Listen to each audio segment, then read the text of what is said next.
circonscription du Val-de-Marne, ainsi que Jean-Luc Mélenchon. François Coq va prendre la parole.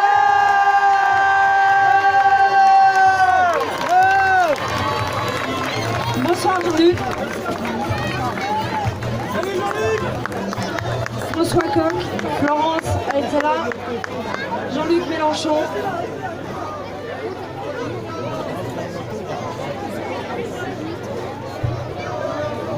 Merci, bonsoir les amis, bonsoir à tous, merci d'être là, et merci à Jean-Luc Mélenchon d'être là à nos côtés, ici au cœur de Montmélie.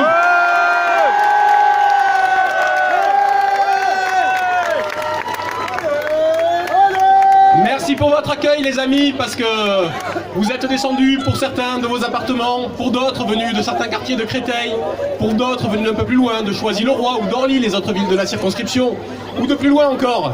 Mais en tout cas, vous êtes là, rassemblés, ensemble, la force du peuple, qui se dirige vers ce second tour de l'élection législative qui aura lieu ce dimanche, ici dans notre circonscription. Et vous savez, cette élection législative et le second tour qui aura lieu dimanche, c'est le moment décisif. C'est le moment décisif, écoutez-moi bien, il n'en reste plus que deux. Il reste le représentant de M. Macron, celui qui est là pour laisser passer la politique de casse sociale et écologique. Et il y a nous les amis, les représentants de l'humanisme social, écologique, émancipateur. Alors dimanche, vous allez pouvoir choisir. Et je vous le dis, vous avez une chance, mais une grande responsabilité. Vous avez une chance qui est celle que dans cette circonscription, nous pouvons faire tomber le représentant de M. Macron. Nous pouvons mettre un coup d'arrêt à l'hégémonie macroniste à l'Assemblée. Nous avons cette responsabilité-là devant le pays. Nous pouvons le faire parce que M. Macron n'est pas majoritaire ici, à Créteil, à Choisy, à Orly. Nous étions 5000 au premier tour, 5000. Mais d'autres nous rejoindront. D'autres vont nous rejoindre qui, légitimement, au premier tour, ont pu voter pour le représentant du Parti Socialiste, du Parti Communiste, d'Europe Écologie Les Verts, d'autres encore. Et ceux-là, tout comme nous, ne sont pas d'accord pour laisser aller la casse du code du travail qui va être déchiqueté par M. Macron et qui va placer le salarié dans la main de l'employeur. Eux, comme nous, ne sont pas d'accord pour voir l'état d'urgence devenir permanent. Eux, comme nous, ne sont pas d'accord pour voir la casse des hôpitaux. Et on le sait bien dans cette circonscription avec tous les syndicalistes hospitaliers qui sont venus dans notre campagne pour dénoncer ce qui se passait à Mondor, à Chanevier, à l'Interco. Ils sont là, les amis. Tous ceux qui ne se résignent pas non plus à la casse de l'école. Et c'est moi, l'enseignant que je suis, qui vous le dis, qui ne veut pas de l'autonomie des établissements, qui va mettre en concurrence les établissements, les parents et les familles, et au final, les élèves. Et tous ceux qui, comme nous, ne se résignent pas à la politique de M. Macron, faite à coup d'ordonnance, comme M. Valls faisait de la politique à coup de 49.3. Voilà ce que c'est. Voilà pourquoi ceux-là pourront être avec nous dimanche. Mais il s'est passé quelque chose au premier tour. Le contexte a changé. Vous l'avez senti les uns et les autres. Ce qui a changé, c'est que la résignation est terminée. Pendant quelques semaines, à coup de médias, on nous a frappé de macronite. Vous savez ce que c'est la macronite? C'est une maladie dégénérative de la démocratie. C'est ça la macronite. La politique de M. Macron, ces pratiques de recyclage de 70% par exemple des ministres de M. Valls lors des élections législatives, ces pratiques de ces ministres qui sont les mêmes que ceux des ministres avant dans le gouvernement socialiste ou que ceux des gouvernements Sarkozy qui pensent plus à leur intérêt propre qu'à l'intérêt public. Eh bien tout cela, ça a éloigné les gens de la chose publique. Il y a eu un reflux par rapport à l'acte civique. C'est ce qu'on a senti avec cette abstention énorme. Mais tout ça c'est terminé. Parce qu'avec ce deuxième tour, l'espoir est revenu. Beaucoup de gens n'ont pas été votés, mais se sont dit maintenant en voyant le deuxième tour, ah ben finalement si. Finalement, on peut les battre, les candidats de M. Macron. On n'est pas obligé de devoir subir celui-là. Eh bien, c'est ce qui se passe ici, dans notre circonscription. Aucune résignation. On peut faire changer les choses. On peut faire changer les choses parce qu'on va retourner la table. On va inverser la démocratie. Et notamment avec une mesure à laquelle moi je tiens beaucoup, c'est la révocabilité des élus. La révocabilité des élus, ça veut dire que si nous, On ne tient pas les engagements qu'on prend aujourd'hui devant vous. Aujourd'hui devant vous. Ou alors qu'on a des pratiques qui sont non conformes avec la vertu républicaine. Et bien dans ce cas-là, vous les citoyens, vous serez des citoyens permanents et pas simplement des intermittents de la citoyenneté qui ne sont là que pour les élections. Vous pourrez décider de nous dégager en cours de mandat par un référendum révocatoire. Voilà l'engagement que l'on prend devant vous et voilà comment on peut tous ensemble changer les choses. Et puis surtout, et je m'arrêterai là mes amis, mais nous pourrons gagner dimanche si nous sommes rassemblés, mais nous pourrons surtout gagner si nous sommes mobilisés. Surtout si nous sommes mobilisés. Nous étions 15 000 dans cette circonscription, 15 000 à avoir apporté notre voix à Jean-Luc Mélenchon, le candidat de la France Insoumise, qui était le porteur du programme L'Avenir en commun. 15 000. Et nous étions bien moins ce dimanche à nous être déplacés.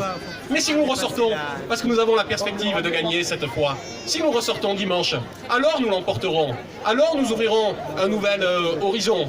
Voyez ce quartier du Montmélie. À 45% les gens, à 45% vous avez voté pour Jean-Luc Mélenchon et pour l'Avenir en commun lors de l'élection présidentielle. Mais dimanche dernier, nous étions 75% à nous abstenir dans ce même quartier. Alors les gens, on ressort, on revient, on reprend les urnes. Et dans ce cas-là, nous gagnerons dimanche tous ensemble. Et c'est pour ça que je tiens vraiment à remercier Jean-Luc d'être venu ici, ce soir, au cœur du Montmélie, parce que c'est un signal qu'on envoie. C'est un signal qu'on envoie à tout le monde. Quand est-ce que vous avez vu pour la dernière fois ici, au Montmélie, un candidat à l'élection présidentielle? Quand ça? Jamais! Jamais! Et nous sommes là ce soir parce que nous sommes les candidats du peuple au milieu du peuple. Le candidat des banquiers est au milieu des banquiers. Très bien, chacun chez soi. Mais par contre, ne nous laissez pas faire. Eux voteront pour leurs intérêts, votez pour les leurs. Si dimanche vous votez pour notre candidature, celle de François Coq avec Florence Aïd Salah et soutenue par Jean-Luc Mélenchon, dans ce cas-là, nous renverserons la table et surtout, vous voterez pour vous.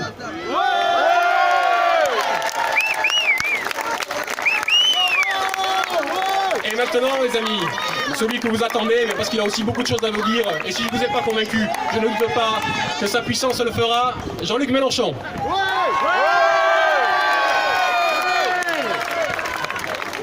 Mesdames, Messieurs, c'est un petit moment de bonheur de vous voir. Hein. Ici, je suis chez moi parmi les miens.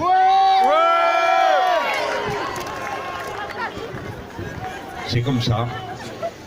La vie m'a donné à ce moment cette responsabilité particulière et j'essaie de l'assumer de tout mon cœur et de toutes mes forces. Bon, dimanche prochain, c'est le deuxième tour de l'élection législative. Une élection législative sert à élire les députés. Je le dis pour les plus jeunes qui ne le savent pas ou pour ceux qui ne le savent pas tout court, quel que soit leur âge. En toute hypothèse, en toute situation, élire des députés, c'est important. Les députés... Non, il faut se taire, il n'y a que moi qui parle.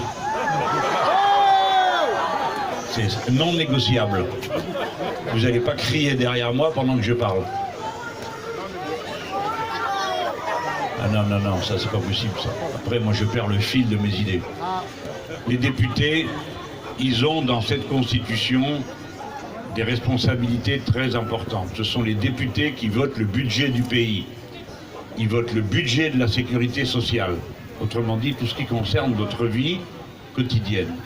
Et enfin, ils votent les lois d'une manière générale. Donc, élire des députés, c'est pas juste une formalité administrative. Bon. Et je sais bien que depuis qu'on connaît le résultat de l'élection présidentielle, on a eu l'impression qu'on voulait faire comme si c'était fini, quoi. Vous pouvez rester à la maison, le reste ça vous regarde pas. Mais si, le reste ça vous regarde. Alors là, pendant 3 semaines, vous avez eu un cinéma incroyable. Macron à la montagne, Macron à la piscine, Macron avec sa dame, Macron avec sa cabane de jardin, son cousin, son voisin, son lapin, tout ce que vous voulez, sauf de la politique. Or, c'est de la politique qui est en cause. Et regardez bien, les gens, ce qui s'est passé. Heureusement qu'on a eu un article dans le journal Le Parisien. D'habitude, ils me jettent des pierres et je leur jette des pierres aux Parisiens. C'est une image, hein, faut jeter des pierres à personne. Hein. Bon, mais vous comprenez ce que je veux dire. Mais là, ils ont rendu service. Parce que sinon, on ne savait pas. 4 jours avant le premier tour, on a appris que M. Macron avait ce que M. Macron avait l'intention de faire à propos du Code du travail. Et 2 jours après, le mercredi, on a appris ce qu'il voulait faire en mettant dans la loi ordinaire ce qu'il y a d'habitude dans les... Il faut que je vous en dise 2 mots pour que vous compreniez bien, parce que souvent on ne comprend pas, et quand on ne comprend pas, c'est normal qu'on ne comprenne pas. Eh bien, on ne fait pas ce qu'il faut derrière. Le Code du travail, beaucoup de gens ne savent pas ce que c'est. C'est un livre dans lequel sont consignées, sont écrites toutes les règles qui concernent l'organisation du travail.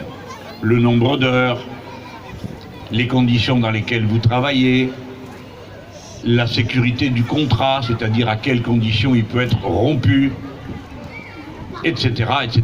Plein de choses. C'est un document extrêmement important. C'est pas comme le code de la route où bon, voilà, on peut changer un panneau. Là, ça concerne la vie au travail.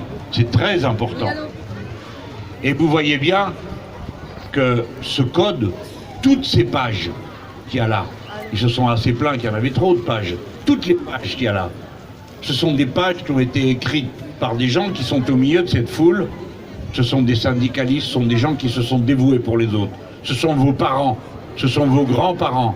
Tout ce qu'il y a dans le Code du travail comme protection pour les travailleurs, tout a été arraché par la lutte. Rien ne nous a jamais été donné. Tout a été arraché par le combat. Ne l'oubliez jamais. Et vous autres, les plus jeunes, il faut vraiment que vous compreniez ça. Parce que pourquoi je parle aux jeunes? Parce que les jeunes, ils comprennent beaucoup de choses. Ils s'intéressent à beaucoup de choses. Et il y a besoin qu'on passe notre histoire d'une génération à l'autre, qu'ils comprennent ce qui est en jeu dans cette histoire de Code du travail. Les amis, quand il y a eu pour la première fois un ministre du Travail, vous savez qu'il y en a une, qu'ils en ont nommé une là. Cette dame, elle était directrice du personnel dans une multinationale. Eh bien, j'aime mieux vous dire que c'est pas une bonne nouvelle d'avoir quelqu'un comme ça comme ministre du Travail. Et elle a nommé comme directeur de cabinet, c'est-à-dire la personne qui fait fonctionner le ministère et donne la ligne politique, quelqu'un qui, il y a 1 mois de ça, était le directeur du MEDEF. Le MEDEF, c'est le syndicat des patrons. Donc vous avez au ministère du Travail quelqu'un qui a dirigé une multinationale et qui a comme bras droit quelqu'un qui travaillait pour les patrons dans notre pays. C'est une situation qui est quand même assez incroyable. Je vais vous raconter pourquoi, ça ne va pas prendre longtemps, mais au passage on apprend quelque chose. Le ministère du Travail, il a été créé dans notre pays au début du XXe siècle. Et pas comme ça, c'est pas quelqu'un un matin qui s'est levé en disant « Tiens, on va faire un ministère du Travail ». C'est qu'il y avait eu le plus terrible accident industriel de l'histoire de France. À la mine de Courrières, dans le Pas-de-Calais, il y a eu un coup de grisou. Le grisou, c'est un gaz qu'il y a dans les mines. Le grisou s'est enflammé, ça a provoqué une détonation et tout s'est effondré. Il y a eu 1300 mineurs engloutis. Les familles attendaient des semaines entières parce que des fois, ils repartaient un du trou. C'était une situation abominable. 1300 personnes englouties. Eh bien, les gens qui ont fait les enquêtes sont immédiatement aperçus que s'il y avait eu un coup de grisou aussi meurtrier, c'est pas le grisou qui avait tué les gens. C'est le fait qu'on n'avait pas correctement étayé les mines. On n'avait pas pris le temps de mettre le bois qu'il fallait pour tenir les galeries. Autrement dit, on avait sacrifié la sécurité des travailleurs en disant ah ben ça coûte trop cher, on verra bien la prochaine fois, jusqu'au coup de grisou. Alors il y a eu une telle révolte parmi les travailleurs, tellement de dégoût d'être traités comme des choses qu'on pouvait laisser mourir, qu'il y a eu des révoltes partout dans le pays. Et c'est à ce moment-là qu'ils ont créé le ministère du Travail, pour s'occuper des travailleurs, de leur protection, pour qu'ils ne soient pas traités comme des pions, pour qu'ils soient traités comme des êtres humains. Et ensuite, il y a eu des grèves en 1906, 1907, 1908, si bien qu'on a fait le Code du travail et qu'on a voté les premières assurances sociales, notamment pour faire la retraite. C'est en 1910. Je vous raconte cette histoire pour que vous sachiez que c'est une histoire. C'est quelque chose qui a été arraché par vos ancêtres, vous qui êtes là les plus jeunes. C'est les sacrifices des vôtres qui ont permis tout ça. C'est tout ça qu'ils veulent remettre en cause. C'est pour ça que c'est si important ce qui va se passer dans les semaines qui arrivent là. C'est très important. Tout le Code du travail. Alors, le Code du travail, c'est 18 millions de personnes qui en dépendent tous les jours. 18 millions de personnes. Dedans, il y a des choses comme le droit d'alerte. qui fait qu'un syndicat a le droit de dire « Attendez là, qu'est-ce que vous êtes en train de faire? Qu'est-ce que vous avez amené comme marchandise là? Ça met nos vies en danger. » Le droit de retrait. Si vous êtes dans une entreprise, vous avez tous le droit de retrait. Si un jour, vous vous rendez compte que dans la production, il y a quelque chose qui tourne pas rond, que peut-être vous êtes en danger. Je suis en train de parler de la vie de vos pères, de vos mères au travail. Rappelez-vous de ça, jeunes gens. Chaque année, il y a 565 personnes qui meurent sur leur poste de travail. Je ne suis pas en train de noircir le tableau. Je vous parle de quelque chose qui a lieu tous les jours de la vie. Et il y a 1200 personnes par an qui meurent du travail à cause des maladies professionnelles ou à cause d'un accident au travail. Nous autres, le camp du peuple, on s'occupe de ces questions-là. On ne les laisse pas traiter par les autres. On ne les laisse pas les passer par-dessus bord avec des phrases creuses que ces crétins sortent continuellement. Le code du travail est trop épais. Forcément qu'il est épais, c'est eux qui ont passé leur temps à y mettre des dérogations contre les règles. Et on s'en fout de savoir s'il est épais ou pas. Tout ce qui compte, c'est de savoir ce qu'il y a dedans. C'est de savoir ce qu'il y a dedans. Le code du travail, c'est un livre très important pour nous tous. Alors regardez bien, maintenant que vous avez compris l'ampleur de ce que contient ce code du travail, que vous avez compris à quel point c'est important pour votre vie, alors si on vous dit qu'on va tout revoir, ben vous dites, bon ben d'accord, on a perdu l'élection, on veut bien revoir, puisque c'est vous qui l'avez gagné. Mais qu'est-ce qu'on va revoir, les gens? Qu'est-ce qu'il a décidé, monsieur Macron? Il a décidé de faire ça par ordonnance. Les ordonnances, vous connaissez, c'est comme chez le médecin, hein, vous discutez pas. Quand le médecin vous fait une ordonnance, la discussion est terminée, vous allez chez le pharmacien et c'est fini. Et bien là, c'est pareil. Il y a une ordonnance, ça va se passer en 2 temps. Premier temps, il arrive avec son papier. Et il va dire à l'Assemblée, j'ai prévu de changer le code du travail à propos de la durée du travail, à propos des salaires, à propos des qualifications, à propos, un texte général. Oui ou non? Là-dessus, vous allez avoir 400 macroniens qui vont se mettre debout et lever la main. Oui, quoi que ce soit. Ce sont les bénis oui-oui. Oui, oui, oui, chef. Combien il y en aura qui diront non? C'est très important. Parce que c'est cela qu'on vous demande d'élire. C'est-à-dire celui-ci, celle-ci. Il faut élire ces gens. Si vous ne le faites pas, si vous oubliez, si vous restez à la maison, vous ne serez pas digne de vos pères et de vos mères qui eux se sont battus, parfois au péril de leur vie, pour vous. Voilà pourquoi, quand on est dans le peuple, il faut avoir la fierté de sa classe et de son camp. Nous sommes de ce camp-là, de cette classe-là, et juste tant qu'il nous reste un souffle, ça sera pour mener cette bataille. Voilà pourquoi vous devez élire un prof. Parce que si vous élisez un prof, lui au moins il a la sensibilité, il connaît, il sait de quel bois sont faits nos gamins. C'est pas toutes ces têtes d'œufs qui sont présentées par monsieur Macron, tous ces technocrates, tous ces gens qui sortent tous du même moule. On appelle ça CSP+, catégorie socio-professionnelle plus. C'est des gens dans la vie, ils donnent des ordres, ils en reçoivent jamais. Ils ne s'intéressent pas aux autres, ils ne savent pas de quoi la vie est faite. Ils ne se préoccupent pas de savoir que la personne qui est derrière la machine, c'est un être humain, que celui qui est derrière le bureau, c'est un être humain, et qu'après le travail, il va rentrer à la maison, il va s'occuper de sa famille, et il va donner de l'amour et du bonheur autour de lui tant qu'il peut, parce que c'est ça son but dans la vie, c'est pas de travailler sans arrêt, comme un animal, pour produire des résultats pour des gens qui les gens, ayez la fierté d'être du peuple. Ne baissez jamais les yeux, parce que continuellement, c'est ce qu'ils cherchent à faire avec vous, en vous amusant, en vous promenant. Donc voilà ce qui va se passer. Deuxième temps, il y aura un deuxième texte. Il arrivera vers le 20 septembre, et il dira « J'ai consulté les syndicats, blablabla. Bla, bla. Blablabla, et alors voilà, en gros, on est d'accord. Il y en a qui sont jamais contents, mais en gros, on est d'accord. Voilà le texte. » Et nous autres, les parlementaires, on n'aurait pas le droit de discuter une ligne. Vous entendez? Pas un amendement, pas un article du Code du travail. Oui pour commencer, et à la fin, à nouveau, oui ou non. C'est contre ça, mes amis, qu'il faut que vous ayez un groupe parlementaire, des députés qui ne se laissent pas faire, qui tiennent tête. Ça peut durer la nuit, le jour, tant qu'il faudra, mais on se battra. Jamais, jamais, ni vous, ni nous ne céderons. Il faut qu'ils le sachent. Jamais.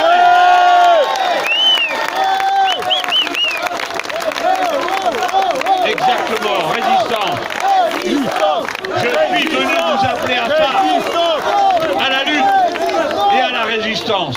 Voilà pour le code du travail. Et voilà qu'on apprend 3 jours avant, par le journal Le Monde, qu'en plus ils ont l'intention de mettre dans la loi ordinaire ce qu'il y a d'habitude dans l'état d'urgence. Alors vous autres, vous ne savez pas ce qu'il y a dans l'état d'urgence, du coup pour savoir ce que ça va donner dans la loi ordinaire, vous êtes bien embarrassés. Et moi je vais vous le dire, l'état d'urgence c'est fait pour combattre les actions terroristes. Bon, alors ça marche quand on applique l'état d'urgence après un crime. Mais après, 2-3 jours après, honnêtement, ça ne sert plus à rien. Tous les spécialistes le savent. Une fois qu'on a donné le coup de pied à la fourmilière, mais ça pose des problèmes, l'état d'urgence. Pourquoi? Quand nos ennemis nous attaquent, quelle logique on doit avoir? Ben, remporter la victoire, nous. Comment peut-on remporter la victoire? Premièrement, en évitant de nous diviser. Nous autres, entre nous, avec ceux qui viennent jeter du poison pour expliquer que c'est celui-ci ou celle-là, suivant la couleur de sa peau ou de sa religion, qui est en suspect. Non! Ce n'est pas entre nous qu'il faut nous diviser. Il faut donc rester unis. Serrer les coudes entre nous. Première chose. Deuxième chose, ça ne sert à rien de critiquer ceux qui font le boulot. Et troisième chose, il faut défendre notre façon de vivre. Et notre façon de vivre, c'est la démocratie et la liberté. Nous croyons à ça par-dessus tout. Et nos ennemis, nous ne leur permettons pas de nous obliger à vivre autrement que nous avons l'intention de vivre. C'est pourquoi il faut protéger la liberté. Il faut protéger la liberté. Les brutes sont toujours là pour vous dire « Ah ben on n'a pas le temps, il faut faire vite. » Non, non, on ne fait pas vite. Regardez bien, vous ne le savez pas. Dans l'état d'urgence, le préfet, tout seul, soit de sa propre initiative, soit parce que le ministre de l'Intérieur lui a demandé de le faire. Une personne toute seule peut décider de mettre celle-ci, celui-ci, en résidence, assigné à résidence. Tu n'as plus le droit de sortir. Il peut décider lui-même de faire une perquisition chez celui-ci, chez celle-ci, sans aucune décision d'un juge. Ce n'est pas des petites décisions que celles-là. Ce n'est pas des petites dispositions. Dites donc, vous autres qui êtes ici, vous en connaissez des pays où c'est comme ça. Ça fait pas trop envie. Et partout, c'est nous. C'est vous qui dites aux gens, hey, on peut vivre autrement, hein. On peut vivre tout à fait autrement. On n'est pas obligé de faire des assignations à résidence et des perquisitions surprises pour arriver à faire respecter la loi et l'ordre. C'est la dictature. Ouais, exactement. Ouais. Mais quand vous mettez les deux ensemble, mesdames, messieurs, réfléchissez-y. Il ne faut pas donner au plus fort la tentation d'abuser de sa force. Vous le savez comme moi. Sinon, il n'y a pas de limite. Regardez bien, d'un côté, vous refaites tout le code du travail, et de l'autre, vous réduisez les libertés. Cette réduction des libertés, elle a été condamnée par le Conseil constitutionnel, qui est, vous savez, l'organe suprême qui décide pour savoir si ce qui est fait ou décidé est conforme à la constitution du pays ou pas. Eh bien, ils ont condamné les interdictions de manifester qui résultaient de l'état d'urgence. J'en connais quelques-uns parmi vous que je reconnais. Ils étaient aux manifs où on était triés à l'arrivée, où on fouillait les sacs, etc., etc. Eh bien voilà, mes amis, c'est ça aussi l'état d'urgence. Ça a été condamné par le Conseil constitutionnel. Et il n'y a pas longtemps, Amnesty International a fait un rapport qui condamne le comportement de la France dans cette affaire. Et oui, les gens, et 90% des assignations à résidence, c'était pas des terroristes ou des suspects de terrorisme, c'était des syndicalistes et des écologistes. Voilà le bilan. Donc nous ne le perdons pas de vue, les gens. Voilà de quoi il est question. Là, je vous ai raconté ce qui arrive. Personne ne vous l'a dit. Personne ne vous a raconté tout ça. Si vous faites les petits moutons, vous serez tondus. Et j'espère que vous restiez bien sage, bien calme, que vous discutez rien. Vous regardez le spectacle, vous ouvrez la bouche grande comme ça, ah, que M. Macron est beau. Et c'est tout ce qu'il vous demande de faire. Mais nous, on doit appeler tout le monde à réfléchir, à se servir de son cerveau, pour bien comprendre quelle responsabilité il va prendre. Parce qu'après ça, vous en avez pour 5 ans. Et maintenant, je vais vous dire les dernières choses que je veux vous dire à ce sujet. On nous annonce qu'ils vont avoir 400 députés. On n'a jamais vu une chose pareille. C'est une histoire de fou, les gens. C'est ça la constitution de la 5e République. Vous comprenez pourquoi on était contre? Pourquoi on a dit la 6e République? Exactement, vive la 6e. Vous avez raison. Vous vous rendez compte qu'avec 11% des électeurs inscrits, 11%, à peine 1 sur 10, quoi. À peine un chouïa plus. de 1 sur 10. Vous imaginez un village où il y a 100 personnes, et il y en a 10 qui sont dans la vie, et bien c'est ceux-là qui font la loi sur tous les autres. Et bien avec à peine 11% des personnes inscrites, ils vont avoir 400 députés. Mais il n'y a pas besoin d'être un aigle pour comprendre que si vous avez que ce petit nombre, d'une part, d'autre part, que vous avez 51% des gens qui ne sont pas venus voter, il n'y a pas besoin d'être un grand stratège de la politique pour comprendre une chose, c'est que les gens n'adhèrent pas au projet de M. Macron. C'est pas qu'ils soient là à se dire « Ah, quelle bonne idée, on va remettre en cause le code du travail, ça faisait longtemps qu'on en rêvait, on va diminuer les libertés publiques, on en avait tellement envie. » C'est pas vrai, il n'y a pas d'adhésion à ce projet. Donc qu'est-ce qui va se passer, les gens? La terre va trembler. Et c'est ça qui est en train de commencer. Déjà parce que vous les avez virés massivement, ceux des Républicains et du Parti Socialiste, parce que les deux faisaient la même chose avant. Je parle des chefs, je parle pas des pauvres diables ailleurs. Donc, si le travail a été commencé comme ça, il va continuer. J'ai emprunté l'expression à nos amis tunisiens. J'ai dit c'est le dégagisme, hein, parce que là, eux, ils ont fait le travail. Hein. Bon, et ben nous, pareil. Mais oui, et ça va continuer. C'est ça qui va se passer. Et il faut que vous sachiez que dans toute l'Europe, c'est comme ça. Parce que dans toute l'Europe, ils appliquent les mêmes politiques antipopulaires contre les intérêts de la vie quotidienne des gens. Et donc partout, c'est la pagaille. Pas parce que les gens aiment la pagaille, mais parce que la société ne donne plus les droits élémentaires qu'on attend de la société. Quand on est une personne honnête qui veut juste vivre de son travail, s'occuper de sa famille, on demande qu'il y ait des professeurs à l'école, qu'il y ait des gens pour vous soigner si vous êtes malade. On demande que les routes, ça marche, que l'électricité, ça marche, qu'on ait un appartement, qu'on ait un logement et qu'on ne se fasse pas dévaliser pour avoir tout ça. Ouais. Ce sont les choses minimum de l'existant. C'est ça le programme commun du peuple. Vous le savez comme moi. Ouais. Eh bien, quand on ne vous le donne pas, eh bien, c'est partout que les gens en ont marre. Et ils disent, mais je comprends pas, je bosse, je cherche du travail, je muse la peau, je m'occupe de mes gamins, je m'occupe de ma famille, et on n'arrive pas à être heureux. Comment ça se fait ? Voilà pourquoi les gens en ont ras-le-bol. Et ils ont raison d'avoir le ras-le-bol. Et ils ont raison de se fâcher.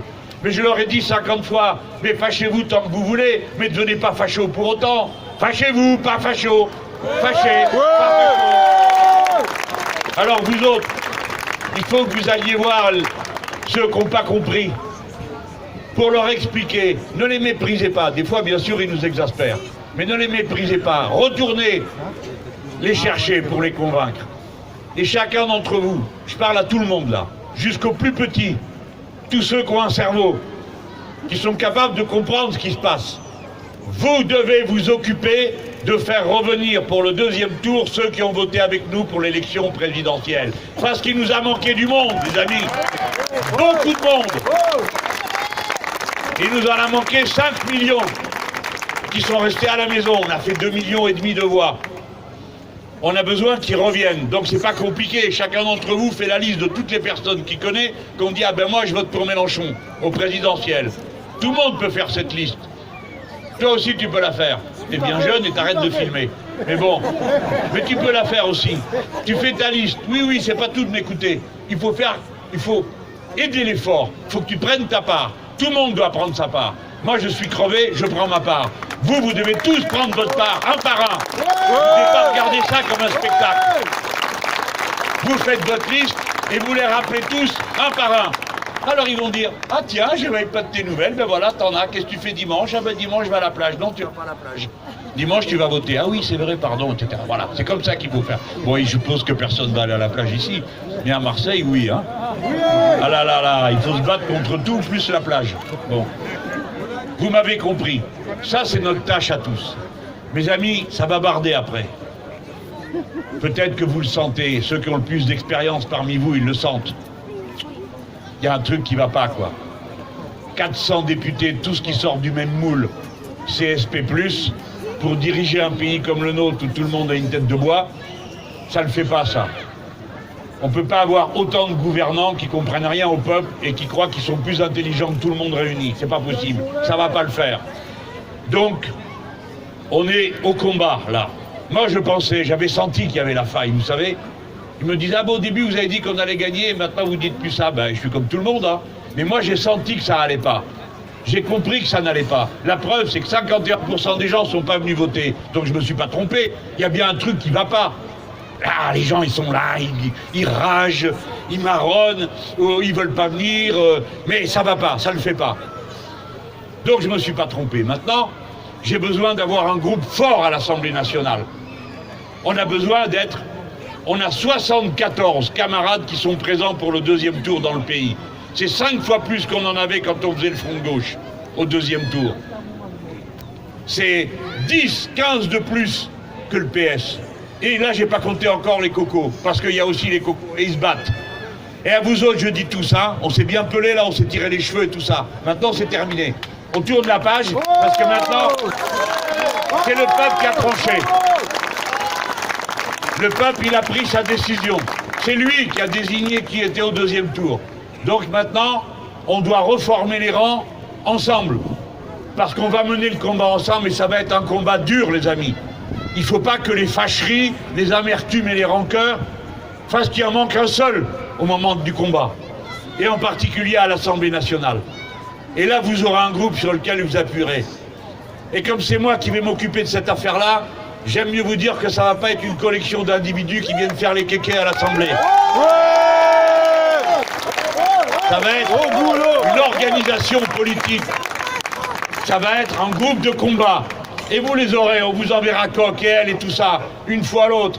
Et pas pour venir régler des problèmes qui sont des problèmes de la municipalité ou les problèmes du Conseil général. Pour parler avec vous de ce qui vous importe, de politique. Parce que vous devez vous occuper de la politique. Sinon, la politique s'occupe de vous. Donc vous devez vous en mêler. Vous devez réfléchir. Vous devez lire. Vous devez vous tenir informé. Vous ne devez pas écouter ceux qui viennent vous caresser les cheveux en vous disant « je vais vous régler tel ou tel problème personnel ». Parce que ce n'est pas le sujet. Si vous élisez des députés, c'est pour faire la politique qui est bonne pour le pays et qui est bonne pour la classe et qui est bonne pour notre peuple. C'est ça, c'est pour ça qu'on les élit. Pas pour faire des clientèles, pas pour faire des combines. Bon, allez, vous allez finir par croire que c'est vous que je suis en train d'engueuler, ben pas du tout. Je parle à la Marseillaise. Et voilà. Bon, vous avez tout compris, les amis. J'aimerais que Coq soit là, je vais vous en dire un mot de lui. Elle, je la connais depuis moins longtemps. Mais lui, depuis déjà un moment. Vous savez, on a construit un beau mouvement. On a tâtonné, vous savez. On ne savait pas par quel bout on allait attraper le problème. On a commencé en 2012, on a fait le front de gauche. On a fait des belles choses, puis d'autres fois on s'est trompé, puis on s'est pris les pieds dans le tapis. Mais jamais on s'est laissé abattre, on a recommencé. Et à chaque fois, dans la petite troupe d'amis qui entouraient, qui redonnent du courage, vous êtes tous comme ça dans la vie, vous avez votre petite troupe, et bien moi aussi. Et dans la petite troupe, il y a Coq. Et c'est lui que j'appelle quand j'ai 50 millions de trucs à faire. Alors je l'appelle, je lui dis, alors et toi, comment tu vois ça? Et lui, il me dit, tac, tac, tac, tac, tac, tac, tac. Il a la tête bien faite, vous savez, il n'est pas prof pour rien. Hein. Et ça aide. Cet homme, c'est une conscience politique. C'est un savoir-faire. Vous avez besoin de gens comme ça. Il ne faut pas envoyer dès qu'ils ne savent rien, ils arrivent là au milieu, c'est moi le plus intelligent, le plus beau. Ça ne sert à rien d'avoir ça. Nous, on ne peut pas se permettre ce luxe-là. On a besoin que chacun de ceux qu'on élit, ça soit un bon, un combattant, quelqu'un qui a quelque chose dans la tête et qui sache pas se tromper. Parce que nos forces, elles ne sont pas si grandes que ça. Si on se trompe, on va dans le mur. On est tout cassé en morceaux. Les amis se découragent. Vous autres, vous dites, ah, comment ça se fait qu'on se retrouve dans une situation pareille? Dimanche soir, je veux que vous soyez fiers d'avoir un grand groupe à l'Assemblée. Et vous allez me voir avec la banane d'une oreille à l'autre si vous le faites. Et que si vous élisez, parce que c'est votre part du travail à vous. Moi, je fais ma part de travail. Vous, votre part de travail, c'est d'élire celui-ci parce qu'on en a besoin, pas seulement pour vous, mais qu'on en a besoin à l'Assemblée nationale. Allez, bon courage, faites bien le travail.